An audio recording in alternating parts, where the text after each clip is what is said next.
Nesse devocional de hoje eu resolvi gravar para vocês. A base dele está no livro 1 de Pedro. E o capítulo começa falando que como crianças recém-nascidas que desejam o leite espiritual. E isso, na verdade, fala sobre uma maturidade em construção. E aí ele traz sobre sermos pedras vivas, edificadas, e sobre a pedra angular, que é Cristo. E então, vem o versículo base, 9. Vós sois eleita, sacerdócio real, nação santa, povo escolhido de Deus, para proclamar as virtudes daquele que vos chamou das trevas para a sua maravilhosa luz. Antes de falar sobre propósito, o Pedro está falando aqui nesse livro sobre identidade. Isso é algo essencial que a gente não pode ignorar. A identidade, ela vem antes de função.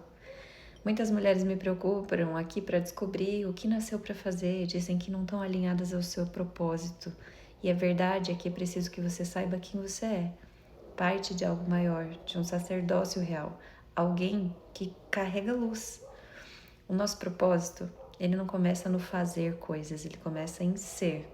Se você está buscando um propósito sem a sua identidade, isso vira ativismo vazio. E aí você acaba vivendo seu propósito por consequência. Não espera sentada. Uma coisa muito importante que a gente aprende é o movimento. A vida em Cristo, a vida de um devocional, uma vida é sobre mover-se, é responsabilidade. Não dá pra gente ficar esperando clareza total para começar.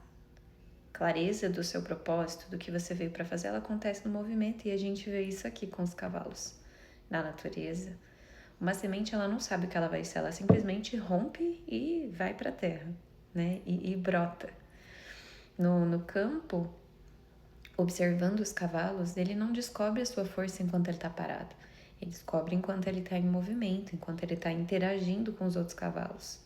O nosso corpo aprende andando, a mente aprende praticando e o espírito ele só amadurece obedecendo. O propósito ele não se revela para quem está parado, para quem não sabe o que vai fazer. Ele se revela e aparece para quem caminha. E tem algo sobre o propósito que existem 3 modos da gente olhar sobre os propósitos na nossa vida. O primeiro propósito é um propósito maior, que é viver alinhado à palavra de Deus, é viver alinhado a essa luz e gerar impacto através dela, governar sobre tudo isso. Um propósito que nasce da sua maior dor. A sua ferida vira a sua maior fonte de servir outra pessoa. E um propósito escolhido, uma decisão sua consciente de dedicar a sua vida, os seus dias a algo. Mas todos eles exigem que você se movimente, não que você continue parado esperando que esse propósito caia do céu. E para você que se pergunta como eu posso encontrar o meu chamado, o meu lugar, eu quero devolver uma pergunta para você. Você está desenvolvendo o seu caráter? Você já consegue servir algo onde você está? Você está se movendo ou você está esperando algo sobrenatural? O devocional de hoje mostra pra gente que somos edificados como casa espiritual e essa construção ela é um processo e ninguém constrói parado. E legal de todo esse momento de reflexão sobre isso é que quando você entende que você é a pedra viva, você sai do modo vítima e entende que sua dor pode virar um ato de serviço, a sua história pode virar a sua direção e a sua escolha, o que você decide fazer, vira um legado. Mentalmente, isso gera em você parar de esperar validação, assumir a sua responsabilidade, agir mesmo quando não tem ninguém te olhando ou te aplaudindo e trazendo luz para tudo isso que a gente decidiu aqui olhar hoje no devocional. Você não foi chamada para esperar o seu propósito cair no teu colo.